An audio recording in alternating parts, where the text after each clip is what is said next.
നമസ്കാരം. ചെറിയൊരു മഴ പെയ്യുമ്പോഴേക്കും കേരളം മുഴുവൻ വീണ്ടും പ്രളയത്തിലും വെള്ളപ്പൊക്കത്തിലും മുങ്ങുന്ന ദാരുണമായ കാഴ്ചയ്ക്കാണ് നമ്മൾ സാക്ഷ്യം വഹിച്ചുകൊണ്ടിരിക്കുന്നത്. വീടുകളിലേക്ക് വെള്ളം കയറിയും റോഡുകൾ തോടുകളായും കർഷകരുടെ വിളകൾ നശിച്ചും ജനങ്ങൾ നെട്ടോട്ടമോടുമ്പോൾ സ്വാഭാവികമായും ഉയരുന്ന ഒരു പ്രധാന ചോദ്യമുണ്ട്. കഴിഞ്ഞ 10 വർഷക്കാലം തുടർച്ചയായി ഈ നാട് ഭരിച്ച പിണറായി വിജയന്റെ LDF സർക്കാർ പ്രളയ പ്രതിരോധത്തിന്റെ പേരിൽ കാട്ടിക്കൂട്ടിയ വികസനങ്ങളെല്ലാം എവിടേക്ക് പോയി?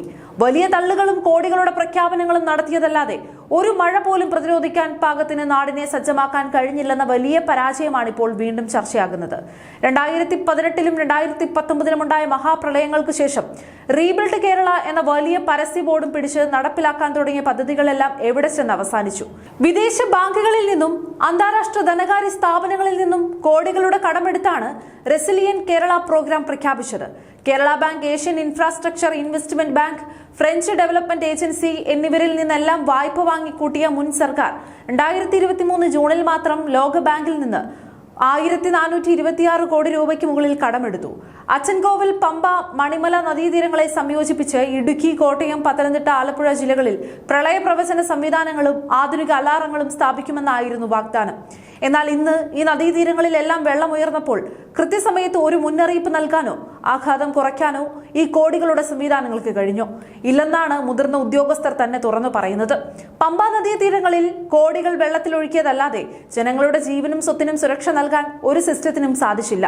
മുൻ ജലസേചന മന്ത്രി റോഷി അഗസ്റ്റിൻ കേന്ദ്ര സർക്കാരിന്റെ തലയിൽ കുറ്റം ചാരി രക്ഷപ്പെടാൻ ശ്രമിക്കുന്നുണ്ടെങ്കിലും ലോകബാങ്ക് വായ്പയ്ക്കായി തന്ന 1000-ലേറെ കോടി രൂപയും മറ്റ് ഫണ്ടുകളും എങ്ങോട്ട് പോയി എന്നതിന് പിണറായി വിജയന്റെ ആളുകൾക്ക് മറുപടിയില്ല. 10 വർഷം അധികാരം കൈയാളിയിരുന്നിട്ടും പ്രളയത്തിൽ നിന്നും നാടിനെ രക്ഷിക്കാൻ ശാശ്വതമായ ഒരു പദ്ധതി പോലും യാഥാർത്ഥ്യമാക്കാൻ കഴിയാത്തവർ എന്ത് വികസനത്തെക്കുറിച്ചാണ് അവകാശപ്പെടുന്നത്? ഡാമുകളിൽ അടിഞ്ഞുകൂടിയ ചെളിയും മണ്ണും മാറ്റാനോ നദികളിലെ സ്വാഭാവിക ഒഴുക്ക് വീണ്ടെടുക്കാനോ അനധികൃത കയ്യേറ്റങ്ങൾ തടയാനോ ഒരു നടപടിയും മുൻ സർക്കാരിന്റെ ഭാഗത്തു നിന്നും ഉണ്ടായിട്ടില്ല. PR ഏജൻസികളെ വെച്ച് ഇല്ലാത്ത പ്രതിരോധ പദ്ധതികളുടെ പരസ്യം നൽകാനും വായ്പയെടുത്ത് കടക്കണിയിലാക്കാനും മാത്രമാണ് കഴിഞ്ഞ ഭരണം കൊണ്ട് സാധിച്ചത്. ഒടുവിൽ മഴ കനക്കുമ്പോൾ വീണ്ടും പഴയതുപോലെ ജനങ്ങൾ ദുരിതാശ്വാസ ക്യാമ്പുകളിലേക്ക് ഓടേണ്ടി വരുന്നു.